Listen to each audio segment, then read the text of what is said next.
somos Adela y Adrián, los chicos de la tienda que no debe ser nombrada. Preguntaros cómo estáis. Espero que todos bien, que lo estéis llevando más o menos bien estas fases que están incorporando nuestros políticos. Hacer un llamamiento a todos los que nos estáis viendo ahora y a los que nos veréis después en el YouTube cuando colguemos que por favor no tiremos por tierra la labor que han hecho los sanitarios, los policías y los transportistas, agricultores, toda esta labor que han hecho para que lleguemos a estas fases y no tirar por tierra ahora que lo estamos haciendo más o menos bien. Intentar llegar a un buen puerto. Y que no se olviden que hay un virus. Y exacto. Y que aún estamos en la fase 2. Correcto. Pero la gente parece que se ha olvidado. Sin más, daros las gracias por venir a visitarnos esta semana a todos los que habéis venido a la tienda, a los que os habéis contactado por Instagram, por Facebook. Y nada, hoy vamos a entrevistar a Brian Selznick, que es un ilustrador de la versión americana de los libros del 20 aniversario de Harry Potter. Es también escritor, de los cuales una de las obras más a destacar es la invención de Hugo, Cabret, que también fue sacada al cine por el director Martin Scorsese, creo. Y bueno, intentaremos... Y alguna otra novela. Y alguna otra novela, sí, también importante. Ha hecho un montón de trabajos. Bueno, él nos va a contar todo lo que está haciendo, lo que hizo y lo que hará. Espero que os guste la entrevista con él. Vamos a contactar ahora, creo que él está en Nueva York. Y veremos qué nos cuenta. A ver si se pone en contacto. Y Brian, a ver qué tal os parece. Hola, Dulce Wesley. Hi. Hola, ¿qué tal?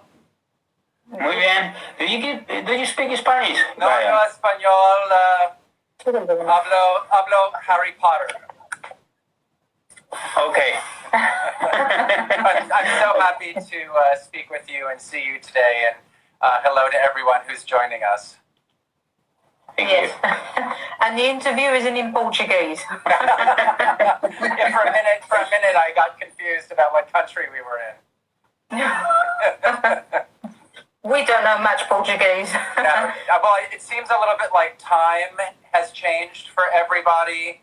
We're all experiencing time in a new, strange way, and I guess maybe we're experiencing geography in a strange way too, because suddenly we're all in our houses alone, but we are also all connected everywhere in the world at the same time. So it's a lot of new sensations.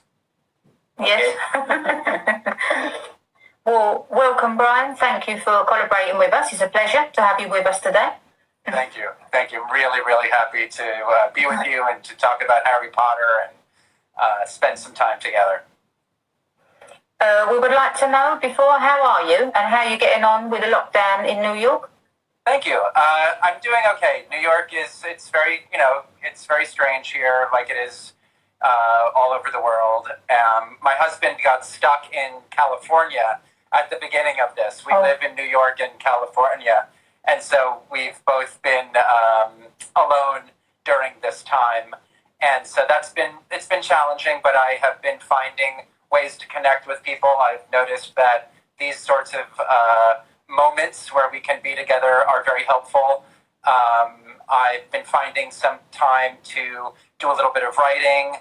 I became an abstract artist, and I've discovered a new kind of art that I hadn't made very much of before. And so that's been fun. And sometimes, like everybody else, I'm just feeling very sad and sitting alone and trying to, and it's good. I think it's good to acknowledge that we can spend some time feeling sad and feeling scared. But I know for myself, after a little bit of time, I need to get up and feel like I'm doing something, whether it's being creative or connecting with someone, or even just watching an old movie, or rereading Harry Potter, or J.K. Rowling's new story that we're all getting right now. So these things are helpful. And I hope I'm finding you both doing okay as well. Yes, we had the lockdown, 80 días, no? Casi. Yes. Nearly 80 days we had it. And from Monday, they've opened the beaches. We can go to the beach. And we haven't got time to go out. You know, you can be out all day. But we've got to go out with masks. Yep.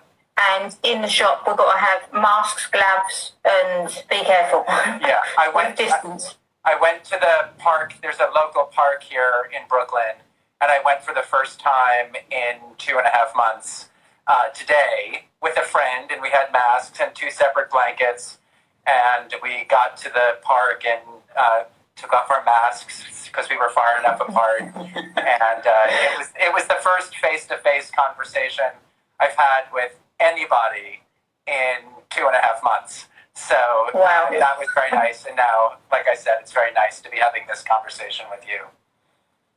Yes, when we went out, well, he went out now and again to do some shopping, but I stayed in. And when I went out, it was very strange seeing everybody with masks on. I don't know. You don't really wait to see how it's like a film. Yeah. It's like you're living in a movie. Very strange, and it still is. It's not. It's como Walking Dead. He said like Walking Dead. Yes. We're all experiencing something very historic and something that our children and grandchildren will be asking us what it was like to have experienced this situation. So we will all have, I think we will all have very interesting answers for the future generations. Yes. Well, we received a lot of questions on Facebook and Instagram, so we'll start with the questions. Great. Okay? I'm ready. How was it when they asked you to do the new book covers of Harry Potter for the American 20th anniversary? Well, I have to confess first that I came to the stories of Harry Potter very late. I didn't read them as they were published, but I remember being very excited by all of the magic that was happening around the world because of those books. I remember seeing the lines around the streets at the bookstores. I used to work at an independent bookstore, and so it was really thrilling to see what the books were doing for readers and for everybody around the world. But I don't know why, but for some reason I never had read the books. And then about 3 or 4 years ago, I finally sat down. I heard they were pretty good. And I finally sat down and read the books for the first time. And I immediately fell in love the way everybody else around the world had fallen in love before me. I was overwhelmed. I was weeping. I was sobbing. I was holding my breath. I was convinced this was a true story. I was sure this was directly written just for me in some fashion. I so fell in love with the stories the way everybody else in the world before me had fallen in love with them. And so I was so proud to finally become a fan. So when I got the phone call a few years later and was asked if I would do the art, the phone call came on Halloween of that year. I think it was about 2 years ago that I got the call. And it was Halloween, and it was the art director and a few people who I've worked with at Scholastic, because I have always shared the same publisher as Harry Potter. And the person who designs my books, who I've worked with on The Invention of Hugo Cabret and Wonderstruck and The Marvels, also designed the Harry Potter books. So they called me and asked me if I would do the 20th anniversary editions. And luckily I didn't say this out loud, but my first thought was, no, that's much too scary. that's too much pressure. Those books are beloved by everybody in the world. The original illustrations by Mary Grant Prey are iconic in America in so many places around the world.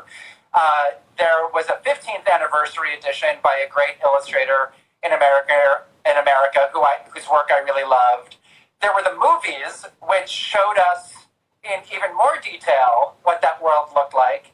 So my first thought was, oh, absolutely not. No way. But I kept my mouth closed because I didn't want to be rude. I recognized that even if I say no, it's an honor to be asked to do something this big. So they kept talking, and they said they wanted to do a box set with all of the new covers and a new box. And as they were talking, in my mind, I saw the whole thing. I saw exactly what I would do. And it would be one image that would go across all 7 of the covers, so that when you lined all of the books up, it would tell the entire story of Harry Potter. And I also saw it in black and white. I had never seen a cover for Harry Potter around the world in black and white. I had always seen them in color, but I saw it in black and white because I love working in black and white. And by the end of the conversation, I said to them, if I were able to do this, do you think I could do everything as a single image in black and white? And their immediate response was yes, that sounded very exciting. Now, I also had other projects that I was doing, right? Like I was working on other books, I'm working on some theater and some movies, and they wanted a sketch within 2 weeks for everything. And they needed the finished artwork in maybe 3 months.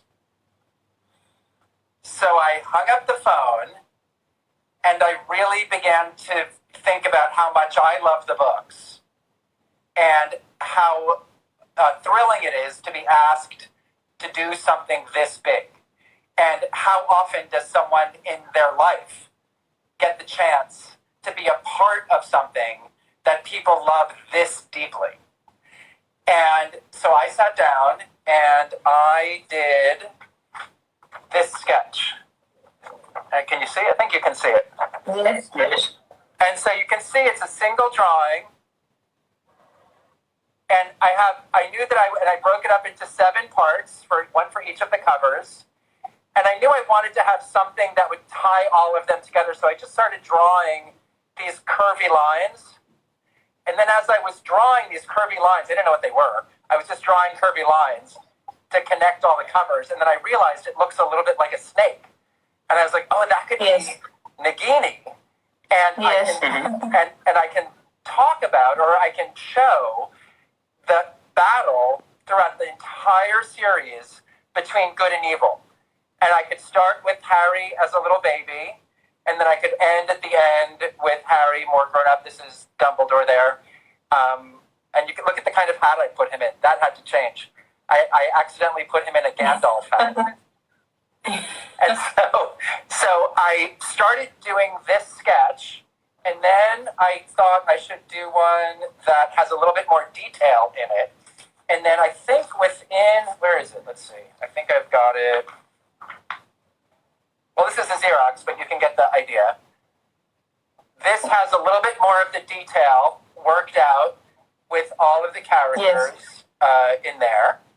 And one of the other things I did was I made a list of all of my favorite parts of each of the books and all of the things that I thought I might want to draw on the covers. And so That's a good idea. Yeah, so this is all of what I would want to have on the covers. And I sent a finished sketch of my idea in 1 week. So I did all of that. I think I realized very quickly I was actually very, very inspired by this.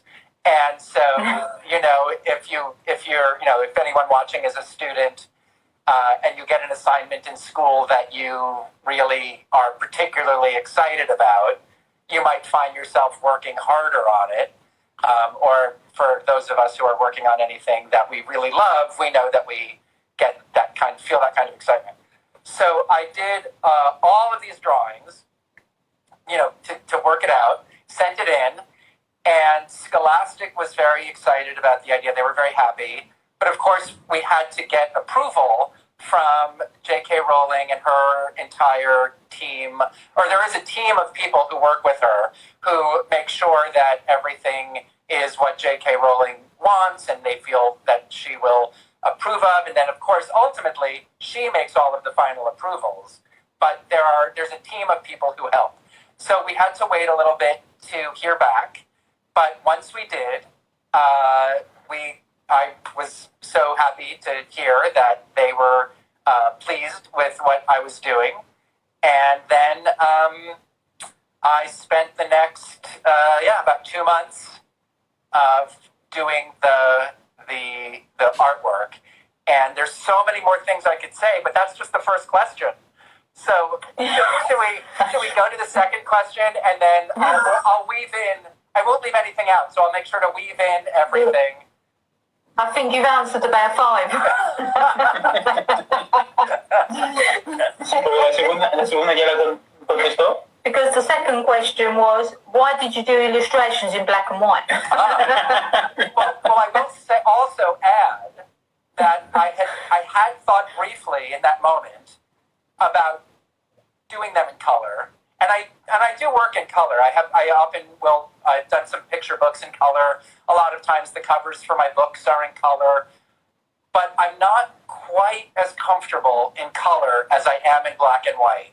And I knew if I was going to do a good job on this, I wanted to feel as comfortable as I could. So it's important to push ourselves, right? Like we want to push ourselves, but I knew that the scope of this was so big that this one image was going to have to encompass the entire history of Harry Potter, that I was pushing myself very hard for the artistically and narratively in that I knew that if I was not working in black and white, it would be one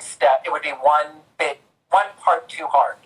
And so that was a place where I thought I need to work in that case where I'm most comfortable. And also, I do believe there's something a little bit more mysterious and magical about black and white than there is in color. I think black and white still allows the viewer to imagine themselves into the picture in a different way. You get to imagine what the colors could be. And for me, that mystery seemed very appropriate for Harry Potter. Yes, I like it as well. Thank you. In black and white. Thank you. Do you see yourself on the covers of the books being Harry Potter? Well, it's funny that you say that, because I do have this pair of glasses. And these may not be the most flattering glasses on me, but they actually were from a movie that I made of another book of mine called Wonderstruck. And so Todd Haynes, who's a wonderful director, made a beautiful movie of my book Wonderstruck. And I got to play a small cameo role as, I think you can see me for maybe 10 seconds in the movie. But the part of the story that I'm in takes place in the 1930s. In the 1920s. And so they gave me this pair of glasses so I would look like I was someone from the past. And then I asked if I could keep them just because I wanted to have a souvenir from the movie of Wonderstruck. So when I was doing the covers for Harry Potter, I realized that these are the perfect Harry Potter glasses. And so I used them for Harry Potter. So I think a lot of times artists draw people so that they look like themselves. And so I think that probably some of the Harry Potter that I drew on the cover of the books looks a little bit like me. But in real life, Harry Potter, in my version, is the son of a friend of mine who I went to high school with. And so he was about 14, I think, when he posed for the pictures. And I thought of him because for Halloween the year before, he had dressed up as Colin, the photographer. And I had a picture of him with a robe on, and he was wearing glasses. Even though he wasn't playing Harry, he was in the glasses. I knew he was a big Harry Potter fan. And suddenly I thought, oh, I could dress him up as Harry Potter and then just make him look either younger for the part of the story where he's younger in the series, and then make him look a little bit older. And he has a twin sister who is really great. And so she posed as Hermione. And so they both live in Philadelphia. And so I went to Philadelphia to their house, and I brought all of these sketches that I had done, and we basically went through all the sketches, and then I posed each of them. I think by that point I had done some bigger sketches. So I had made a little bit more detail about what I wanted each of the characters to be like.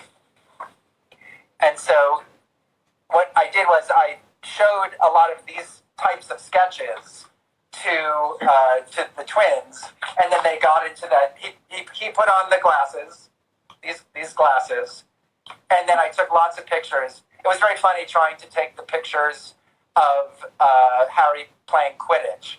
So I had him in a robe.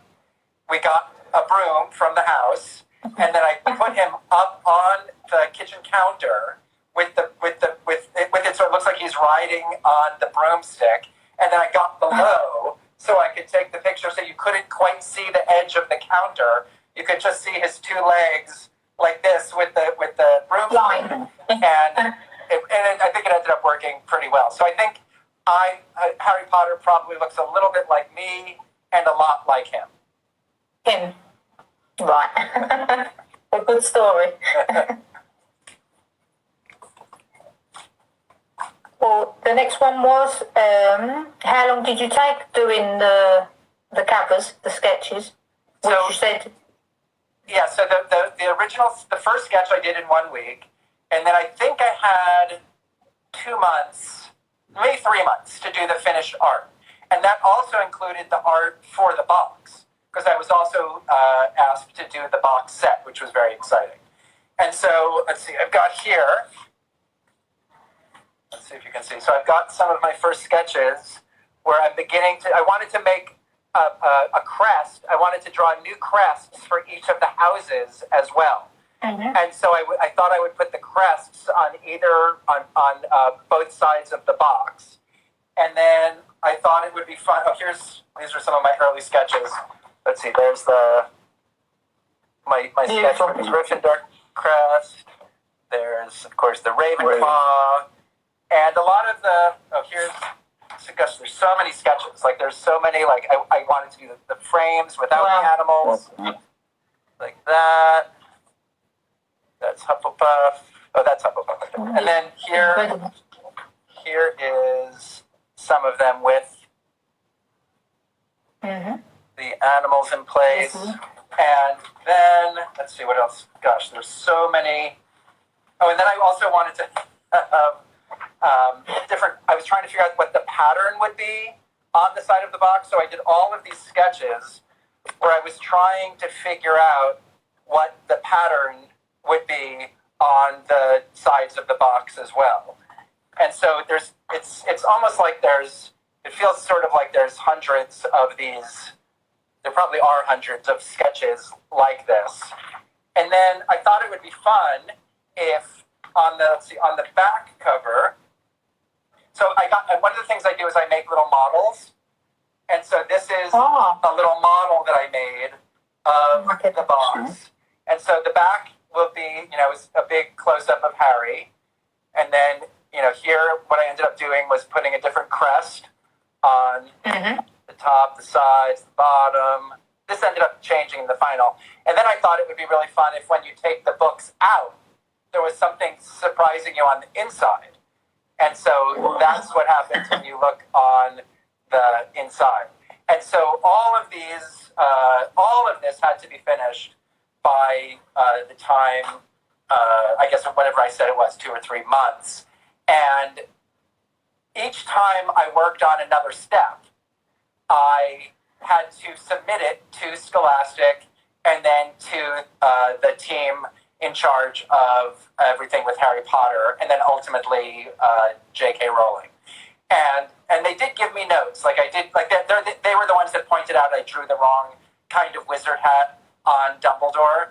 And then I have a friend in Chicago who's like the greatest Harry Potter fan I've ever met. And so she was my real hero because I would write her and I would ask her really specific questions, like how many buttons are on the robes for, Hogwarts. And she would write me back immediately and say, well, that's a very controversial question because it never actually says how they get the robes on and off. And there's one point when Snape is upside down and it falls off, but then it seems like you have to button them. But then, so she would send me websites where like there was a whole discussion about what the robes were like and what J.K. Rowling actually says in the story. Because I, of course, always went back to the source. And so if there wasn't a clear answer, sometimes I would draw something so you couldn't quite see the buttons, like you couldn't quite see what it was. Exactly, yeah.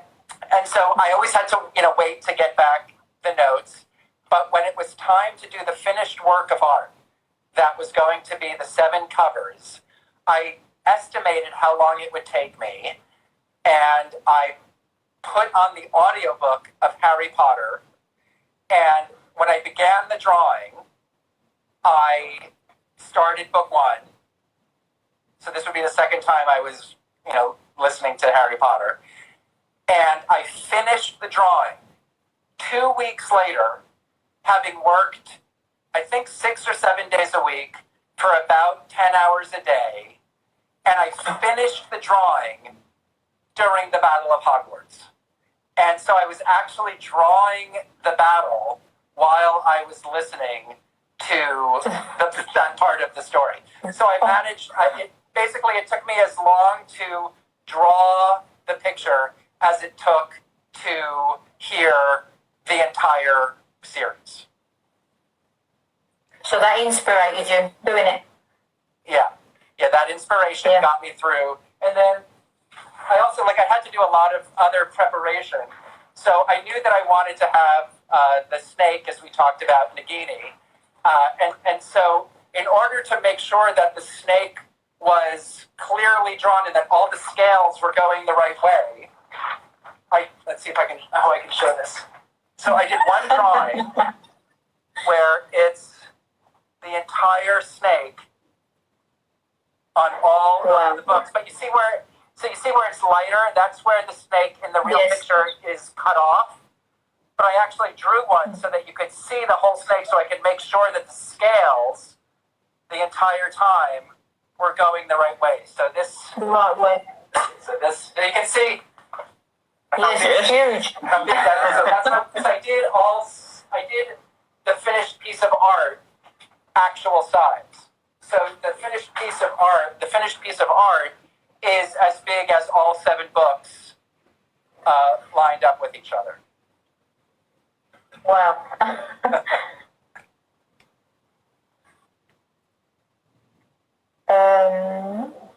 When you did the sketches, were you worried they didn't like them? Was I worried about what? When you did the sketches and sent them, were you worried if they said to you they didn't like them? Yeah, I was I basically was terrified this entire time. Like, for the entire time I was working on this book, I was scared that, J.K. Rowling wouldn't like what I was doing. I was scared that when the fans saw what I was doing, they wouldn't like it. I was worried that, I was scared and worried for most of the time. And for me, one of the scariest parts was while I was doing all these sketches, I was asked if I would go to the Harry Potter experience, the Harry Potter world in Orlando, Florida. They do a weekend every year where they celebrate Harry Potter. And I think 75,000 Harry Potter fans come and celebrate. And they made a poster of one of my sketches, like just because I wasn't finished yet. So we just made a little poster of one of my sketches. And then I spent 3 days signing those posters for people who stood online all day to get one of them. And then I was asked if I would say a few words to the audience on the first night. And I think there were about 5,000 to 8,000 people in the audience. It was outdoors. And it was a very exciting lineup. There were stars from the movies. There were, lots of people who had a connection with Harry Potter. And they brought me out as the artist who was going to be doing the 20th anniversary. So I had to speak, even though it was just for like 2 or 3 minutes, I had to speak to thousands and thousands of people. And it was one of the most scary things I've ever done. But I came out on stage, and I realized I knew what I should do the first thing. And so I think that the first thing I said was, I am a Hufflepuff. And so all the Hufflepuffs in the audience cheered extra loudly. And basically what I said to everybody was, I'm a fan just like you are, and it's a real honor for me to get to share, my version of Harry Potter with you. And during that weekend, I met, thousands of people who were in costume and carrying babies in costume and had dolls and had full Quidditch teams. And I remember there was one point during the weekend where I had a real panic attack. And I thought, these people are so nice and they are so supportive and so lovely, but there is no way I can make anything that will please this many people. Like, there is no way I can make this many people happy. So I thought I was going to fail. But after I came home, I was thinking more about all of the fans. And I was like, wait a second. Nobody was judgmental. Everybody was friendly and open and excited. They all seemed to really embrace the qualities that J.K. Rowling is sharing with us in Harry Potter, about relying on community, about taking care of each other. Like, it was a really amazing community. And I thought to myself, I'm a fan, I'm part of that community, and I'm simply doing what anybody would do, which is sharing my version of Harry Potter.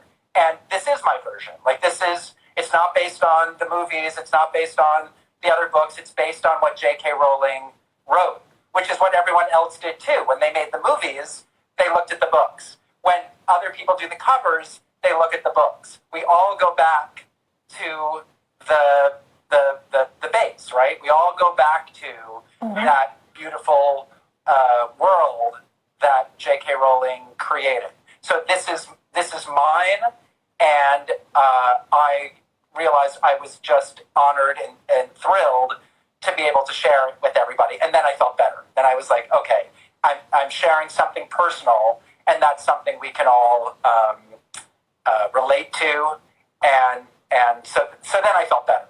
And the fans, and everyone's been fantastic since then. There's a lot of people have reached out to me, and when you guys reached out to me to ask me to do this event, every time that happens, I'm happy that my connection to J.K. Rowling and to Harry Potter has carried through. It has.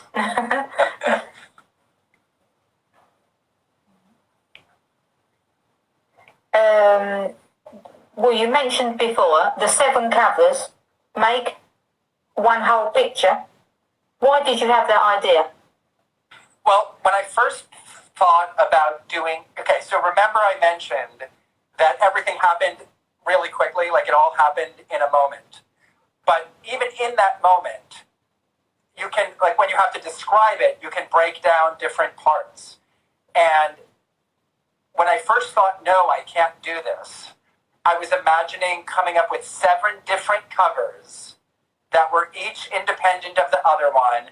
And somehow that felt overwhelming. That felt like coming up with 7 different designs didn't seem like something I could do. But then when that idea hit and I thought, no, I'm just doing one drawing.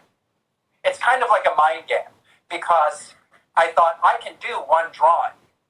The trick though, of course, the joke, is that this one drawing had to have 7 different designs in it so that each of the covers, when you look at it by itself, would still stand on its own, be unique from and different from the 6 other covers, and yet when they're all together still feel like a single image.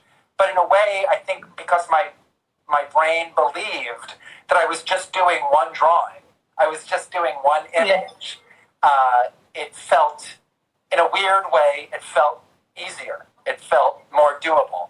Even though if I say I did one drawing that encompassed the entire story of Harry Potter with, I think there's like 47 or 48 different identifiable characters in the images, in the image. And, you know, so it's a lot of people in there and a lot of you know, a lot of things. So, but that was partially why I did it as a single image. Okay. Mm-hmm. Well, you mentioned you are a Harry Potter fan and you're Hufflepuff. And what? When did you discover you were a real Harry Potter fan? When you read the books? Yeah, you know, I think I loved book 1. Like I got caught up in book 1 very, very quickly. But I think it was later in the series, and if anybody, I would imagine that everybody watching right now is familiar with the story. Like I don't think I can really do I don't want to spoil, like if there happens to be anyone on here who's reading the books for the first time now, I don't want to give anything away. But there's a moment, let's just say that there's a moment with Dobby towards the end of the book where I felt like the love that I was experiencing for this story and this character was so huge and so overwhelming that I knew I would be a bit this big of a fan for the rest of my life, and I fully came to understand the reason that the world reacted to this series of books the way that it did. But yes, it was definitely while I was reading the books. Although I will say one more time that even before I read the books, I loved what they did for everybody. Like I loved what they did for the bookstores, for the readers, for the kids. But yeah, it happened pretty quickly. Mm-hmm. They're asking, what is your favourite book in the series? That's a very hard question to answer. Because, I mean, also like the way my mind works, I always forget what happens in which book. And so for me, and I think maybe it's reflected in the fact that I did one drawing. For me, when I think about it, it feels like one long drawing. But I think, gosh, I can't even pull out a specific book. I'm going to have to just say that that the reason I drew it as a single image is the answer, is because it's all one story. And yeah, although you could shut your eyes and just pull one out. Right, exactly. Goblet of Fire. Yeah, let's just say Goblet of Fire.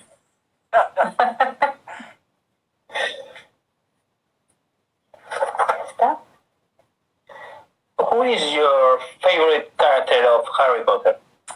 My favorite character would have to be Dobby. Like, it is interesting. why different people connect with different characters. And and I don't think my life necessarily on the outside looks like it has a lot in common with Dobby's life. We have pretty different lives, but there was something about what he most cared about, what he was willing to sacrifice, how big he dared to have a dream, his ideas around freedom. Like there was just something about Dobby that got me so deeply. And so, I love Harry, I love Hermione, I love Ron, I love Hagrid and Dumbledore, and I really Snape. I have so many connections with them. But my answer is 100% totally clearly Dobby. Okay. You didn't cry, or did you? I cried so hard. That's what I was talking about before. I wept so I had to stop what I was doing for a while and just weep the first time I was listening to the books. Like it was really intense. Like there's only a few times that kind of loss outside of real life, has affected me that deeply. But yeah, it was a very profound loss and connection. Which Bogart would Brian have? Say that again? Which Bogart? Bogart. Wait, one more time? Bogart. Oh, yeah, Bogart.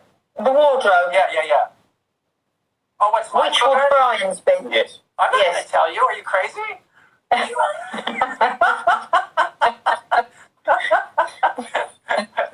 No way. No? No? Yeah, no, I don't tell you what is the thing that I would see that would most scare me. I think I'll keep that to myself. But I think the idea, that's another, one of the things that's so amazing about what J.K. Rowling does in this world is she's constantly presenting us with things that make us think about our own lives and our own fears and our own and the things that we love, and trying to imagine what it is that would most scare me, that I would and to be honest, I may not actually have an answer. I may not actually have an answer right now. I may not know, but if I did, I definitely would not share it with anybody. I feel like that would be something I would want to keep to myself, just in case. There's a Bogart out there with plans. Yes. Okay. Did you meet J.K. Rowling? I did meet J.K. Rowling once, and I was so nervous I thought I was going to be sick. I had finished. I didn't meet her when I was working on the books, but I did hear from her representatives that she approved of and loved what I was doing, and I had the chance to finally meet her. I think just after the books were published in America, and there was a fundraiser for a charity that she founded called Lumos, and I got to be one of the guests, and I got to go to a special cocktail party a little bit early where we could have a one-on-one conversation and meet J.K. Rowling. And so my husband and I both, got all dressed up. Like I said, I was so terrified, I thought I wasn't going to go. I thought I was going to get sick, and then I thought, I can't go. I can't. And she's just a person, she's an artist who, made something beautiful that a lot of people connected with. I'm a writer also. She and I know she's a real person. So there's no real reason to be that afraid of meeting anybody. But she's J.K. Rowling, and she's Who she is. she's J.K. Rowling, and so David, my husband, was very good. He basically was like, "Shut up and get in the car. We're going." And what's funny is that of course, everybody who's there is there so that they can have a moment to be with her and to get a picture with her. And when she finally came over to me and David, she found out that we live part-time in San Diego. And there's a movie called Anchorman that's a comedy that takes place in San Diego. And it turns out J.K. Rowling is a big fan of the movie Anchorman. And so she and my husband started trading quotes from the movie Anchorman. And it was really funny and really charming. And then she left because other people wanted to talk to her. And I thought to myself, wait a minute. We never talked about my covers. We never said anything about my covers. And we never took a picture. And so I was friends with someone who was helping to organize the event. And it turns out, I found out later, that no one had told J.K. Rowling that I was the illustrator of the American edition. So she thought David and I were just two nice people from San Diego. And so she came back, and I have to say, she said really, really beautiful things to me, and I got to thank her, and I told her that what I wanted to capture in the covers was the idea that it's the children who will save us, that it's the children who are the bravest and the smartest and who are the most willing and the most able to battle what they understand is wrong in the world. And that's what I was trying to draw with the Nagini and the fight, and that's why the snake is wrapping throughout the whole thing, because it's about that battle between good and evil and the fact that it's children that help us win. And J.K. Rowling told me that was exactly what she was trying to do, or one of the things she was trying to do with the book series. And so it was a very special moment. And then she went away again to go talk to other people, and I realized no one had taken a picture. And so I had to go sneak up behind her and tap her on the shoulder and say, "Ms. Rowling, would you mind if you posed for a picture with me and my husband?" She was so nice, and she finally posed for a picture. You got the picture. Because I thought to myself, I have to get a picture so I can send to my mom, right? If you meet J.K. Rowling, you have to have a picture to send to your mom. Yes. Unless you're with your mom, and then you take a picture with your mom and J.K. Rowling. And so, so the answer to that question is yes. Right. Do you like Fantastic Beasts? Yeah, I do. I think part of what happens when you're so caught up in a story the way we all were with Harry Potter is that there is a real thrill about having that world continued in some fashion, right? And I think one of the things that's amazing about J.K. Rowling's mind is that she's able to go in any direction with any character from those stories. So everybody is real. Everybody has a full backstory. Everybody has a history. Everybody has a connection, and that she's able to weave that out in a way that I think is very rare in literary history. I can't really think of anyone who does what she does. Maybe J.R.R. Tolkien got close, in terms of weaving the world that he had created. But I think it seems to go endlessly with J.K. Rowling's world. So I think that there is, I've enjoyed watching, what those other connections are. If they asked you, would you like to do the book covers for Fantastic Beasts in the future? That's an interesting question.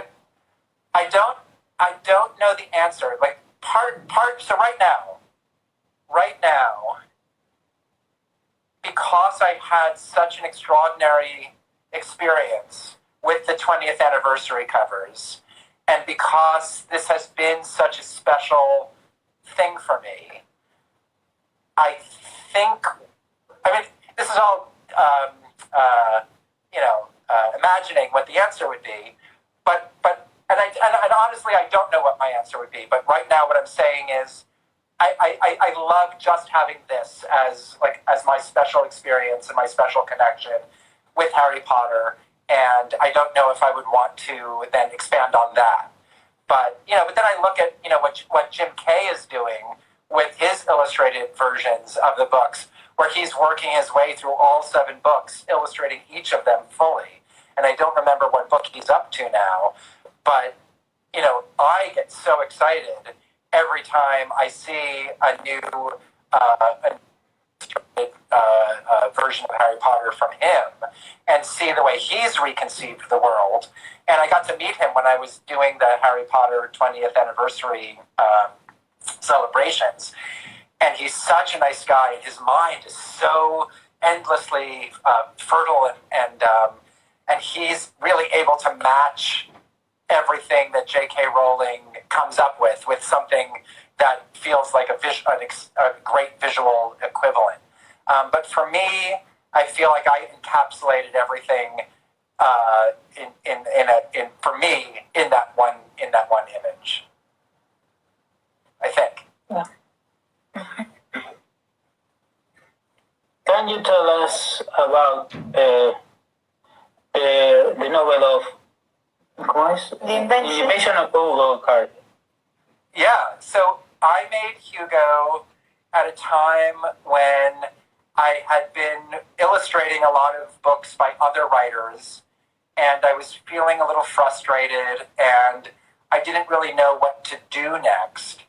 And I had written a few books before, but they were very short, like, maybe 48 pages or 60 pages. They were very short. So mostly for many years I had been illustrating other people's stories. But I began to think that it would be nice to write my own story again. And I had seen the movie A Trip to the Moon, where the rocket goes into the eye of the man in the moon, many years ago when I was a kid. And I always thought, I think for many years, I thought it would be interesting to write a story about a kid who meets the man who made that movie. But I never really had a plot or a character. It was like just one of those ideas that sort of sits in the back of your head for many, many years.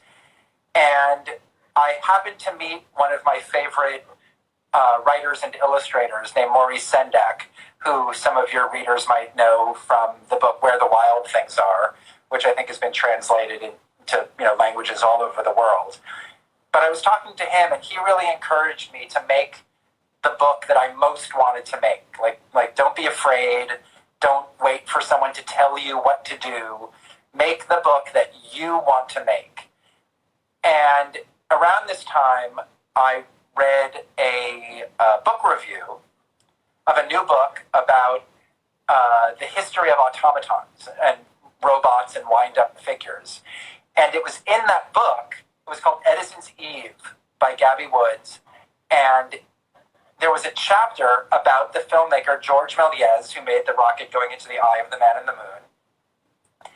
And it said that he had a collection of automatons, of wind-up figures, that were destroyed and thrown away at the end of his life. And I read that, and suddenly I pictured a boy climbing through the garbage, finding some of those broken machines, and then trying to fix them. And I didn't know who the boy was, and I didn't know why he thought he could fix a complicated machine. But I wrote down the idea, and so I've described a couple of times now like a moment where there's like a really sudden flash of an idea. So those will come, and they're very exciting when they come. but everything else you have to work for. I didn't get other flashes. Everything else I had to work for. I had to figure out who this boy was, why he was going through the garbage, what his relationship with clocks was, how he meets the filmmaker. And it took me about 3 years to make The Invention of Hugo Cabret. And when I started, it wasn't going to be illustrated. It was going to be a novella, maybe 80 or 90 pages, maybe one drawing per chapter. But I began to think about picture books where pictures tell a lot of the story, but usually for younger kids. I thought about the cinema, because the book would be about a filmmaker. And I was thinking about how in movies, you have the camera that can go different places, and you can have an edit, and you can pan slowly across something. You could do a zoom on something that is, makes it clear that that's important. So I thought, can I use some of these cinematic techniques in a book? So I went back to my short story, and I took out a lot of the text, a lot of the words, and I replaced it with these long sequences of pictures, and it became the book that some of you may have read. And and it was about 3 years of working on it. So that's a short version of how it got made. And there's always so much more, right? Like there's always so much more to tell. Creo que vamos a cortar un momento. The direct, we can only do 1 hour. Okay. So if we stop it and connect again, we can finish. Oh, okay. You think, yeah? Yeah, Right, so we'll stop it and we'll connect again. Yeah. Before it cuts off. Yeah. Yeah. Okay. All right, I'll see you in a few minutes. Sí. Tener un directo de 1 hora.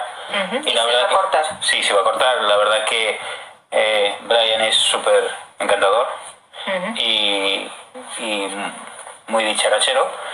Y nada, nos quedaron unas cuantas preguntas por preguntarle y vamos a intentar retomar la conversación con él. Vuelve a recibir. La verdad que lo estábamos pasando realmente muy bien con él. I'm back. Hello. Hello. Again. Right. So the next question, how did you feel when you received the medal Caldecott? I was really shocked and overjoyed and amazed. I was every emotion you could imagine for so many reasons. The award has such an incredible history, and my mentor Maurice Sendak, who I mentioned earlier, who did Where the Wild Things Are, had won the Caldecott Medal for that book, and he was the one who encouraged me to make Hugo. And one of the things that Maurice had said to me when I was trying to figure out what to do and what my next book would be, and he told me to make the book I wanted to make, he had seen my other work. And he said, Brian, I think your other books are good, but I think you can do something better. I think there's something even... So when I finished Hugo and I gave it to him, he said, this is the book I was waiting for. This is the book that I think shows where your potential, it could be. Like this. So that made me feel very proud. And so the Caldecott Medal in America almost always, or has always, gone to picture books. And picture books, because it's for the drawings in a children's book. And picture books are usually 32 pages long. So Hugo is almost 600 pages. And so there were a lot of people who were saying that the book can't win the Caldecott Medal because it's not the type of book that the committee would allow to win or that they would look at. But it turned out that the year that Hugo was published, the committee was made up of people who were very interested in breaking boundaries. They were very interested in unusual types of books. Because every year the committee is different, so it could have been a different committee. But it just so happened that committee really believed in books that were breaking boundaries and that were doing something new, and so they wanted to, say that with this book, with Hugo, and it was a real thrill. I have the award here. It's right here. Yeah. I can just so it comes in this very nice box, and then when you open it up, there's medal. So there's actually a real medal. That's the Caldecott Medal. And then that's an illustration by Randolph Caldecott, who the award is named for.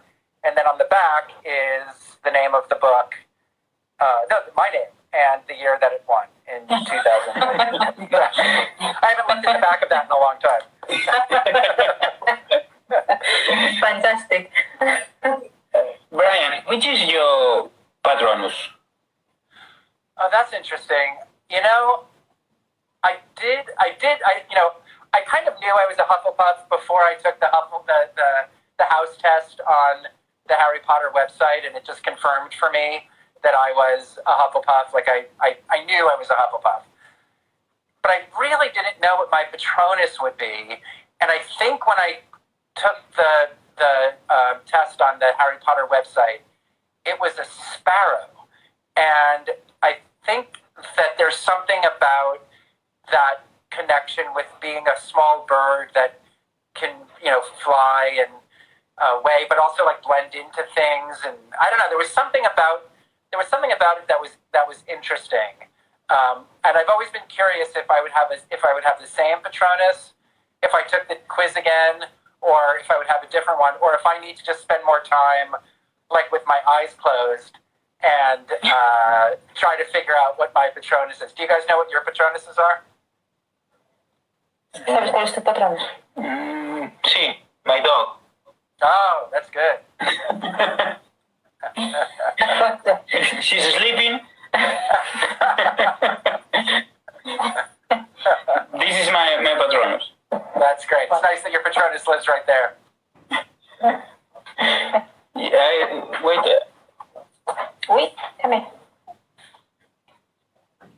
I feel like one of the fun things about these, oh my This God, is my your Patronus is adorable.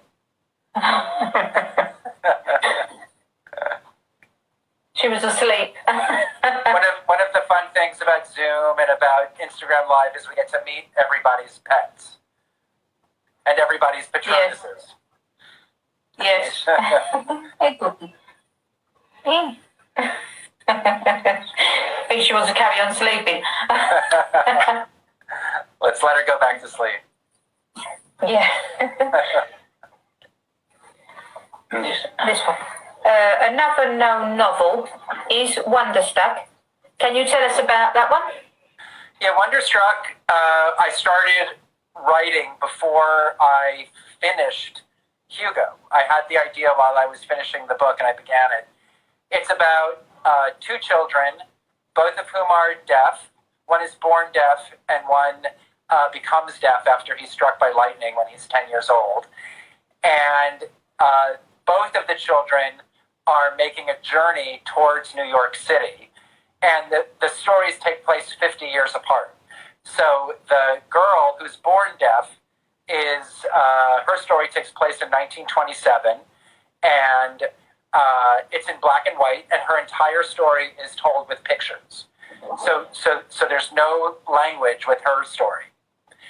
Ben, the boy who becomes deaf, his story is told all with words. And so you read his story. And these two stories go back and forth until they come together towards the end. So if you flip through Wonderstruck, it looks a little bit like Hugo, where it goes from words to pictures. But Hugo tells one story with words and pictures, but Wonderstruck tells two different stories. And the idea for Wonderstruck had to do with the idea that if you're born deaf, or if you are deaf, the way that you experience the world is mostly through your eyes and through what you can touch, right? Since you can't hear language, you look at language. So this is American Sign Language for sign language.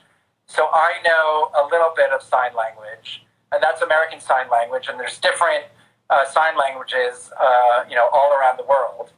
And so the visual world of a person who's deaf is shown in the pictures for Wonderstruck. So we see her story the way she experiences it by what she looks at, what she sees. Ben, because he was born hearing, we have writing, we have text for his, and then what happens is their stories are parallel with each other. So sometimes when something happens to Ben in 1977, a similar thing happens to Rose in 1927. So we can use the words in the pictures to learn a little bit about each other, even though it's 50 years apart.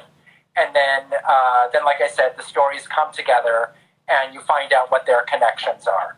But it's a little bit of a mystery. It's a little bit of an adventure story. And it's a lot about the history of museums and people. It's about people who collect things and why we collect things. And it's about looking for your family. So that's something I'd like to write about, is people who are looking for their family. Even Hugo, he doesn't know it, but at the end of the book, he ends up creating a new family because he didn't have anyone at the beginning. But at the end, Méliès and Mrs. Méliès and Isabel become his new family. Yes. Two of your books were adapted to films. Do you prefer the books or the films? And is there anything missing what they didn't put in the films? I'm very lucky because both of the movies that were made based on my books are great movies. Like most authors have bad experiences in Hollywood where they're unhappy with the movies that are made. Some people are happy, but it's more rare. And so the fact that I have a beautiful movie that was made by Martin Scorsese, and a beautiful movie that was made by Todd Haynes, who had been one of my favorite filmmakers for many, many years. And I got to be on the sets. I actually wrote the screenplay for the movie of Wonderstruck. And the fact that I had very, very positive experiences is pretty unusual. So I love both of the movies, but I love them for different reasons than I love the books, because they are different. So even though they are very similar in story and character, they are different. So I love my books because that's what I begin with. That's what I think they're meant to be, books. But then watching a brilliant artist like Martin Scorsese and his team of people turn it into a film and then see my story through their eyes is, an incredible, exciting thing to experience. And then, being a part of the making of the movie of Wonderstruck and writing the screenplay, talking to everyone in the different departments. I even made some of the props and helped with some of the props for Wonderstruck. And so they both had, different, and of course there were different things that I did have to cut or change. In Hugo, they cut one of my favorite characters, a guy named Etienne, who has an eye patch. In the book, he helps to solve the mystery. But John Logan, who wrote the screenplay, thought that the kids could solve the mystery on their own. So, so I understood why they made the change. So they made good changes. And the screenplay for Wonderstruck added a few small characters and changed a couple of things, but they're both pretty truthful faithful to the book. So I like them both. So you're happy with both? Yes. Very happy with both. Brian, have you been to Spain? I have been to Spain. I love Spain. I was in Barcelona twice and fell very much in love with the architecture of Gaudí and Park Güell and Casa Batlló. I spent a lot of time, especially in the attic of Casa Batlló, which is really, it's like being in the rib cage of a whale. And it's very, very beautiful. And I was in Seville, 2 summers ago, and it was really, really special. And so I am looking forward to being able to get back on an airplane again. And I know my husband and I both... Was it very hot? We were lucky. It was not too hot. And No? the other thing that's nice about Spain for me is you are all on my schedule. Like you know, taking a late nap, having dinner at 11 p.m. Like in America, that is no one does that in America. It's, you know, everyone has dinner at like 6 or 7, and I always have dinner much, much later. So it was so nice to be in a country that I really felt like was on my schedule. It was great, and the food was delicious. We have no time. You just eat when you want. yeah. And of course, you know, now that we're all in quarantine or been in quarantine and having such a weird experience with time anyway, maybe the entire world is becoming more Spanish. Maybe that's what's happening. Is we're finally just becoming more Spanish. And the last question, can you tell us about your next projects? Yes, I'm working on a couple of things right now. I'm working on some new books, another book that's going to be illustrated, like Hugo and Wonderstruck. I'm working on a musical that is based on Hugo. And so we were in London in February. So we were lucky because we were there right before the quarantine began, before we even really knew there was going to be a problem. We got to have a full month in London working on the musical with a cast. We had a big workshop. It's sounding really good. And so, you know, like everyone else in the theater, we're now waiting to find out what's going to happen with the theaters reopening and who's going to be able to present it and when we're going to be able to work. But we're going to do some Zoom rehearsals, hopefully, and get together with the creative team to do some rewrites, you know, using Zoom and this kind of technology. I'm writing a couple of other movies. I've got a couple of movie projects underway, an animated idea, something that'll be sort of a combination of live action, I think. And then also quarantine, I couldn't, you know, it was hard to, I guess everyone has been dealing with quarantine in different ways. And so some people found it, you know, maybe easier to work on their projects in quarantine, but I think a lot of people also found it very hard to concentrate, very hard to work on the things that they were working on before. And so for me, I had a really long time where I couldn't work on my other projects because I was too distracted and sad and feeling weird. So I became an abstract artist, and I started making work that was very different than the kind of work I normally make when I'm working on a book. Because I found that abstract art was very much about what you're doing right now. Like you're painting, you're doing something, and it's about what you're doing at that moment. But usually if I'm illustrating a book or if I'm doing sketches, it's, you know, you're doing something for the future, right? Like when I'm sketching for a book, you're planning on the publication, and then everything is about the printing process. It's all about the future. But when you're doing abstract art that probably no one's ever going to see, it's really just about doing work that's about right now. And so, so I did a lot of abstract art. One day maybe I'll post it online or have a show of it where I talk about how it helped me get through the quarantine. Or you can make a book about this situation. Yeah, maybe one day the work that was made to not be a book will be a book about making art and why we make and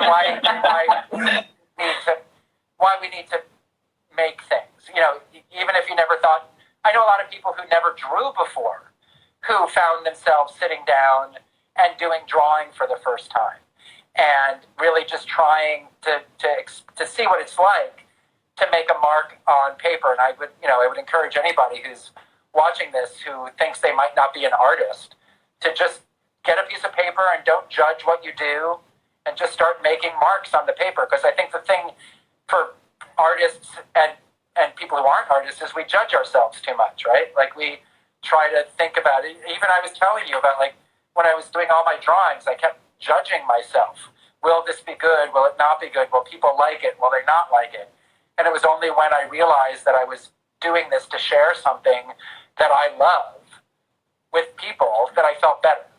And so maybe we can all do that a little bit when we're making our own marks on paper in our houses. Yes. Pues thank you so much. That's all the questions. It was so fun to talk to you. Really, And to you. Wonderful. And thank you to everyone who joined and shared this with us today. Like I said, I've been in quarantine completely by myself for 2.5 months. And so having moments like this where I can connect with people, all around the world, and we never would have met, right? Like we never probably would have met Yes. if, we weren't in this weird situation and you reached out to me and asked me if I would like to do this. And so we're getting to meet people who we never would meet otherwise. So every now and then it's good to remember the positive things that come out of this difficult experience, this difficult time. So Yes. thank you for asking me to be a part of it. It means a lot to me. Well, a pleasure for having you. Yeah. And in the future, if you come to Spain, see if you can come to Coruña, La Coruña, where we are, in Galicia. I would love it. I will be there. And we invite you to our shop, see our Harry Potter shop. I can't wait to come visit your shop. Thank you so much. Well, thank you very much and take care. All right. A pleasure. Stay in touch. Thank you. Yeah. Bye. Okay, bye. Bye. Bye. Bueno, pues esta ha sido la entrevista con Brian. Espero que os haya gustado. Ahora vamos a traducir parte de toda la entrevista. Intentaremos hacer un breve resumen de la entrevista. Y la pregunta que le hicimos al comienzo de ella fue ¿cómo fue cuando le dieron la posibilidad de hacer las ilustraciones del 20 aniversario de Harry Potter? Y prácticamente nos contó 5 o 6 preguntas que ya teníamos puestas y nos dijo un montón de cosas. Sí, que el fenómeno de leer los libros de Harry Potter ya había ocurrido, había pasado 3-4 años y veía que la gente amaba los libros y entonces pensó, pues me voy a poner a leerlos, a ver cómo me entran, qué me dice. Y se volvió fan, empezó a leer y se rió, lloró, sufrió, era como si fuera una vida con él. Y 2 años después le llamaron para ofrecerle para hacer las portadas. Y en un momento iba a decir que no, pero empezó a mentalizar y ya vio la visión de lo que él quería hacer en la llamada. Tenía en mente todas las ilustraciones que tenía en mente, por lo menos Y dijo que no era solo un libro, le pedían 7 los libros. 7 libros. Y entonces al final dijo que sí.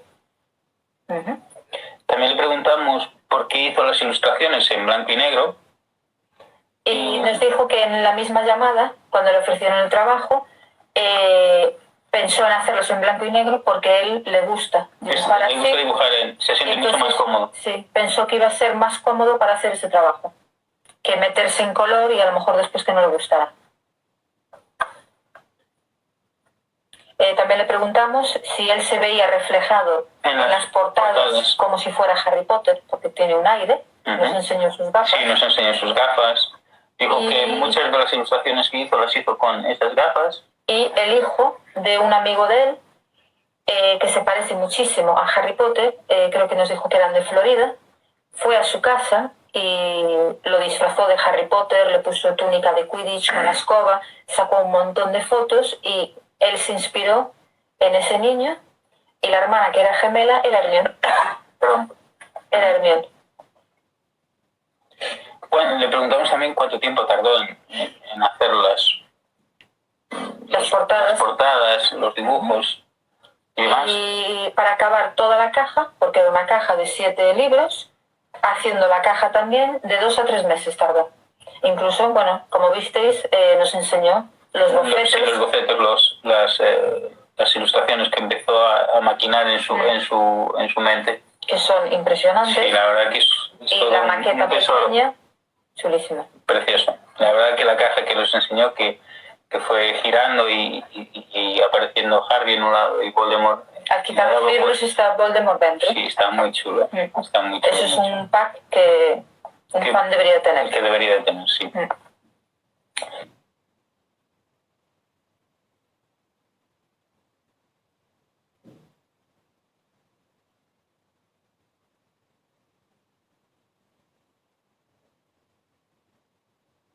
Los bocetos de que no le gustaran. Y nos comentó que estaba aterrado, no solo que le gustara J.K. Rowling o el equipo de trabajo con ella, sino a los fans, porque dijo que era un peso muy grande y no sabía cómo iban a reaccionar. También le invitaron a los estudios de Orlando, que nos dijo que cada año hacen como una especie de aniversario de... Y van 75.000 fans de Harry Potter, todas las edades, van disfrazados, llevan a los niños disfrazados y él fue a decir unas pequeñas palabras. Claro, pero él aún no había presentado los libros. Y él conoció a otros actores y hicieron como parte de sus dibujos en pequeñito para que él los filmara y estuvo horas filmándolos y que la gente... A miles y miles de personas. Y dijo que cuando llegó a casa pensó, yo no voy a poder hacer esto. ¿Sabes? O sea, el conocer a la gente y luego volvió a darle otra vuelta y dijo, me han tratado como si fuera familia, o sea, tengo que darles algo bueno a ellos. Le preguntamos sobre las 7 portadas, porque las 7 portadas forman un mural y le preguntamos sobre ello. Y nos dijo que la misma llamada de teléfono, que fue la que nos contestó en la primera pregunta, también vio la imagen del mural.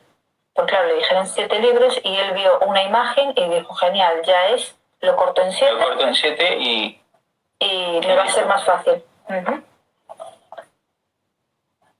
Le preguntamos que cuando descubrió que se convertía en un fan de Harry Potter. Y nos dijo cuando fue leyendo los libros. Y la parte de Dobby, que se sintió conectado con Dobby, dijo que no tenían vidas iguales, lógicamente, pero que le llegó al corazón, que lloró como si fuera una pérdida real en su vida. Le preguntamos si había leído los libros antes y dijo que 4 años antes. Y también cuál es su personaje favorito y dijo que Dobby, sin duda. Sí. Que todos los personajes eran importantes, que le gustan todos, pero que conectó con Dobby. Y bueno, le preguntamos si había llorado y dijo que mucho. Sí. También le preguntamos si conoció a J.K. Rowling. Y nos dijo, ella tiene, es un charity, como una asociación, Lumus, que nosotros tenemos algún libro en la tienda, el de los cuentos de Videl el Bardo, Quidditch a través de los tiempos y el de Animales Fantásticos por Newt Scamander. Al comprar el libro tiene una pequeña aportación para el Lumus. Entonces hacen cada año un evento y le invitaron a él y a su marido al evento. Y que J.K. Rowling está allí para hablar 5 o 10 minutos con cada uno que asiste. Y que cuando estaba llegando su momento dijo que pensaba que iba a vomitar. Estaba volviendo loco. Y pensaba que iba a vomitar. Y cuando se acercó, empezó a hablar con el marido como si nada. Y él en plan, pero ¿qué pasa? Si yo soy yo el invitado, viene a hablar conmigo, no contigo. Y ella se marcha. Y él, no hable con ella. No tengo foto. No tengo foto. Y estaba entrando en pánico. Entonces hablaron con alguien de la organización y le dijeron, mira, podemos sacar una foto, pero claro, no saqué nada y ella no sabe quién soy yo y no se lo habían dicho. Entonces se lo comentaron, ella fue, le habló de su trabajo, le dijo que le gustaba y se sacó la foto.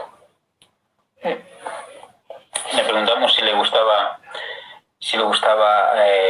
Animales Fantásticos y dijo que sí, que disfrutó viendo las películas y la conexión que hizo J.K. Rowling con los personajes enlazando toda la historia de Harry Potter con Animales Fantásticos. También le preguntamos si tenía un boga. Sí, y nos dijo que no nos lo iba a confesar, más que nada por si hay algún boga planeando algo y lo vayan a atacar. Que no. Le preguntamos si nos podía contar un poquito sobre la invención de Hugo, una de sus novelas, y nos dijo que él había escrito libros anteriormente, libros infantiles, ilustraciones. Tenía pequeñas partes de este libro de Hugo y tenía la imagen de una luna, del niño. No sabía muy bien cómo hacer, pero fue enlazando todo hasta la historia. Hasta llegar a hacer la historia. Tenéis que leer el libro, no vamos a contar más. También le preguntamos qué sintió cuando recibió la medalla Caldecott. Quedó en shock, súper emocionado y le vinieron todos los sentimientos y todas las emociones al momento y nos lo enseñó. Y dijo, creo que viene el nombre, viene el mío. También le preguntamos por su otro libro, que a mí me cuesta muchísimo pronunciar. Wonderstruck. Nos dijo que él empezó con ese libro antes que Hugo. Haciendo bocetos, Lo dejó para acabar Hugo y luego volvió a ese libro. Y nos habla un poco de que es de dos niños sordos. La niña es sorda de nacimiento, entonces ella solo ve y es lo que la historia cuenta de ella, todo lo que ella ve, todo en ilustración. Y el niño, como él antes escuchaba, pero por una tormenta y un rayo perdió el oído, está todo escrito. Entonces toda la historia enlaza ilustraciones con escrito. Entonces es otro libro y película que hay que ver. Las dos se hicieron película y le preguntamos si le gustó más los libros o las películas, o si la adaptación a la película es o falta de su gusto. Y nos comentó que eran increíbles, él participó en los dos. Pudo ayudar en los guiones, en partes que cortaron, no cortaron, y que hay muchísimos escritores que no quedan contentos cuando hacen las adaptaciones, pero que en su caso sí, en los dos. También le preguntamos si había venido a España y nos comentó que sí, que vino un par de veces. 2 veces a Barcelona, hace 2 años a Sevilla, le encantó y le gusta el horario, que comemos un poco a la hora que queremos. Sí, somos un poco más libres que el resto del mundo, hacemos lo que queremos, vamos un poco a nuestra bola. Y le invitamos a que viniera a nuestra tienda, si alguna vez viene. Será un placer conocerlo en persona. Correcto. Y le preguntamos también por sus próximos proyectos que tenía en mente. Y dijo que justo antes de toda esta... del coronavirus, él estaba en Londres en febrero preparando el musical de Hugo. Pero se tuvo que parar todo y él volvió a Nueva York. Entonces espera que cuando pase todo esto puedan acabar de montar el musical y estrenarlo. También está trabajando en algún libro. Y mientras está haciendo dibujos, está haciendo cosas de cara al futuro. Y un corto también. Por lo que pueda pasar. Y bueno, y eso es todo. Eso es todo. Es un breve resumen de lo que nos ha contado Brian. Que él vive en Nueva York, estaba bien, que se sentía, no tenía... Sí. Estaba preocupado, pero que no era... Sí, estaba solo, porque justo le cogió, porque tienen 2 residencias, su marido estaba en uno y él en otro. Entonces se pasaban la cuarentena separados. Uno en California y otro en Nueva York. Y nada, espera estar juntos pronto. Sí. Si esta situación mejora. Y nosotros también esperamos estar con todos vosotros esperarnos en la tienda. ¿Aquí o en la tienda? En la tienda. De una forma más normal y bueno. Y nada, estar atentos porque el viernes tenemos otra entrevista. Sí. Os iremos diciendo. Os iremos poniendo el post de quién va a ser el entrevistado o la entrevistada.